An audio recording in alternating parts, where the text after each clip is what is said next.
আহ্বান শোনো আহ্বান আসে মাঠঘাট বন পেরিয়ে দুস্তর বাধা প্রস্তর ঠেলে বন্যার মতো পেরিয়ে আহ্বান শোনো আহ্বান। আপাতত ঠিকানা বিরাটিতে দলীয় কর্মীর 4 দেওয়ালের ঘর।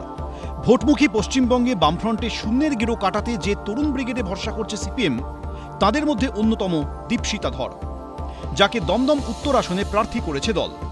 নিজের ভোট যুদ্ধের জমি মাপতে যিনি শনিবার সকাল সকাল বেরিয়ে পড়েছিলেন বিরাটি এলাকায়। বিরাটি অঞ্চলে যেখানে আপনি প্রচার করছেন সেখানকার রাস্তার যেরকম অবস্থা, আপনার রাজনৈতিক পথটাও কি দমদম উত্তরে এতটাই দুর্গম? ভরা বর্ষায় সেই এলাকার অবস্থা কি হয়? তাহলে একটা হেভিওয়েট প্রার্থীর এলাকা, যেখানকার সাধারণ মানুষের ঘরে বৃষ্টি না পড়তেই জল ঢুকে যায়, একজন হেভিওয়েট প্রার্থীর এলাকা যেখানে একটা পৌর হাসপাতাল, যে হাসপাতালে বেড নেই, যে হাসপাতালে ডাক্তার নেই, যে হাসপাতালে চিকিৎসা নেই, সেটা কিরকম হেভিওয়েট? অলিগলি থেকে বর্ধিষ্ণু এলাকা। শনিবার বৃষ্টি মাথায় নিয়েই নিজের রাজনৈতিক ময়দান চষে ফেললেন দমদম উত্তরের সিপিএম প্রার্থী। দরজায় দরজায় ঘুরে জনসংযোগের পাশাপাশি লিখলেন দেওয়াল। দমদম উত্তরে অলরেডি বামপন্থীদের নাম লেখা আছে। আমরা খালি যেখানে যেটুকু ধুলো পড়েছে, যেখানে একটু জলে ধুয়ে গেছে, সেগুলোকে মেরামতির কাজ করছি।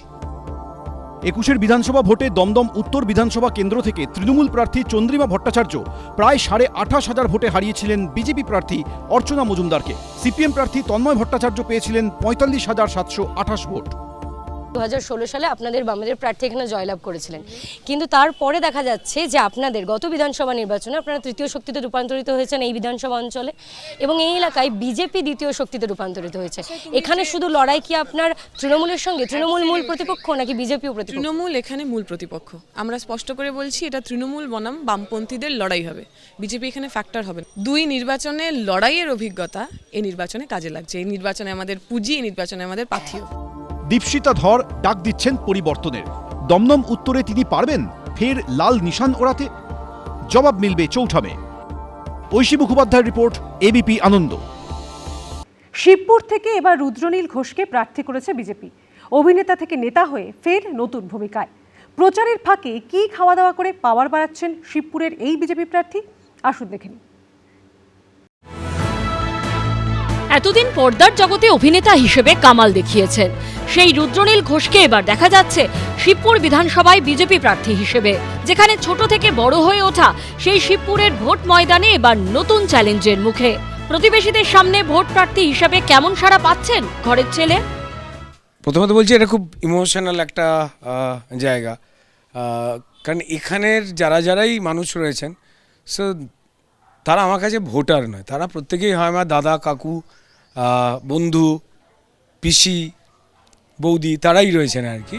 এবারের বিধানসভা ভোটে শিবপুর আসনের লড়াই মূলত ত্রিমুখী।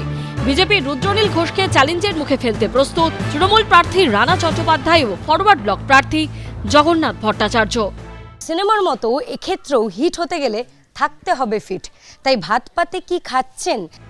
সকাল থেকে যতই প্রচারের কাজে দৌড়াদৌড়ি থাক না কেন, দুপুরে বাড়িতে বসে মাছ ভাত খেলে তবেই শান্তি পান শিবপুরের বিজেপি প্রার্থী। তবে রুদ্রনীলের প্রথম পাতে ঘি আর কাঁচা লঙ্কা থাকবেই।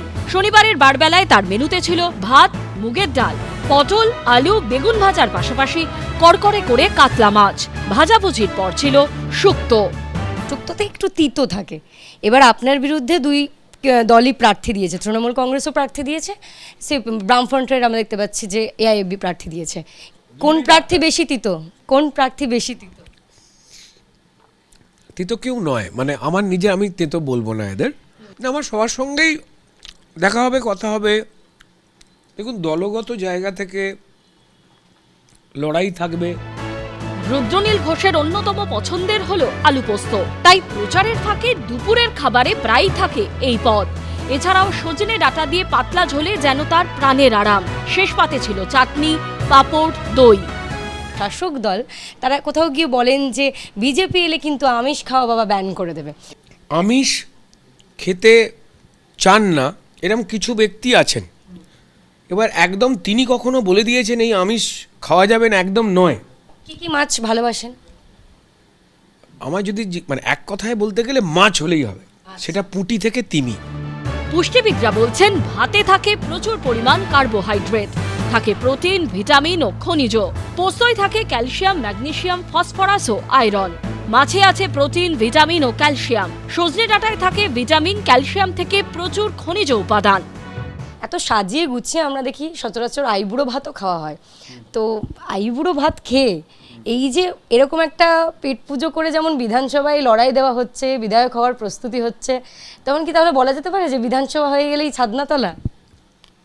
আমার ছাতনাতলার প্রতি আন্তরিক সমর্থন আছে। ওদিকে কি মিষ্টি খাওয়াবে? খাওয়ালে কোন মিষ্টি খাওয়াবে? দই দই কি দই খাওয়াবে? অবশ্যই লাল দই, একটু হালকা মাথাটাকে এতে মোটা যেতে সর পড়ে সেইটাকে দিয়ে পরিষ্কার আমাদের প্রিয় নেতাকে, আমাদের প্রিয় প্রধানমন্ত্রীকে দিয়ে বলবো যে খাকে দেখিয়ে। ভোটের দিন ঘোষণা হয়ে গেছে।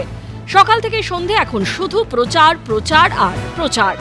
এই সময় শরীর সুস্থ রাখতে পারাটাই বড় চ্যালেঞ্জ বিজেপি প্রার্থী রুদ্রনীল ঘোষের কাছে। ঐশী মুখোপাধ্যায়, এবিপি আনন্দ।